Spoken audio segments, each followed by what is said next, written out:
Oke, baiklah, sebelumnya saya informasikan dulu, oke, bagi teman-teman juga yang baru melihat channel ini, kalau seandainya channel kita nanti tembus di 5.000 subscriber, saya akan berikan giveaway, oke, sebesar 1 juta rupiah kepada subscriber channel ini tentunya, dan teman-teman juga yang bermasalah sama pinjaman online, oke. Jadi yang baru melihat channel ini, silakan teman-teman subscribe dan like-nya, siapa tahu ini bisa menjadi manfaat dan juga berkah untuk kita bersama-sama, oke. Amin amin ya rabbal alamin, oke. Langsung saja saya akan menjawab pertanyaan dari saudara kita ini. Dia bertanya seperti ini, oke. Mungkin bisnis ini bisa juga membantu. Kita lihat pertanyaannya seperti ini. Bang, coba sebutkan bang, pinjol-pinjol apa saja yang bisa menagih ke rumah, yang menurunkan diisi lapangannya. Karena saya ada beberapa pinjol, apakah pinjol saya ini masuk dalam radar pinjol-pinjol yang sampai ke rumah atau menagih pakai diisi lapangan, bang? Tolong jelaskan, bang. Oke, saya akan jelaskan, oke, beberapa pinjol yang menurunkan diisi lapangannya dan berapa pinjol yang jarang menurunkan diisi lapangannya, oke.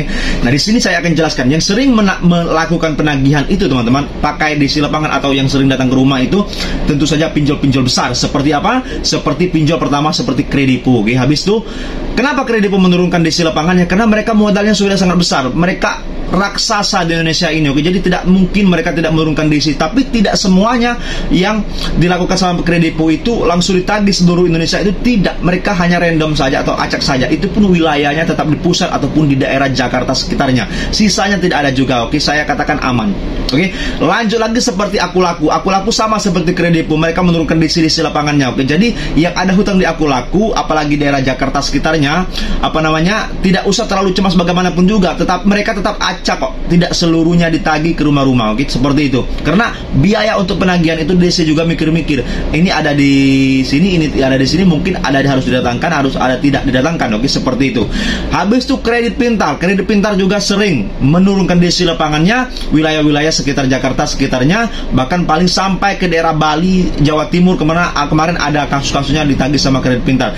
Tapi tidak usah cemas, teman-teman, oke. Mereka hanya menagih lewat seperti itu tidak, mereka hanya mengingatkan, tidak memaksa teman-teman untuk membayar pinjol-pinjolnya. Kalau ada boleh dibayarkan, kalau tidak ya sudah, oke, galbaikan saja dahulu sampai ada uang untuk melunaskan pinjolnya, oke. Itu 3 aplikasi itu gencar sekali, oke. Nah, Anda harus tahu pinjol yang resmi OJK saat ini bukan 3 saja, 96 pinjol, oke. Jadi kalau 96 berarti sisanya itu banyak yang tidak menurunkan diisi lapangannya. Hanya berapa persen? Paling 1% nggak nyampe, oke.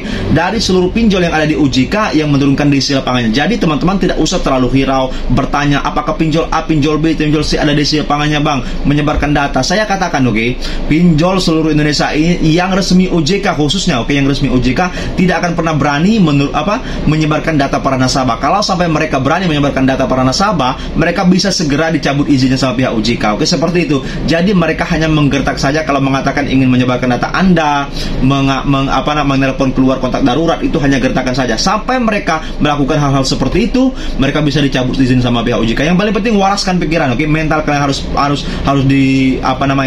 terangkan lagi supaya tidak terlalu memikirkan pinjol, apalagi bergantungan sama pinjol, oke. Semuanya akan terselesaikan pinjol-pinjol Anda, oke. Jadi saya kira itu, teman-teman, oke. Kurang lebih. Wassalamualaikum warahmatullahi wabarakatuh. Terima kasih, oke.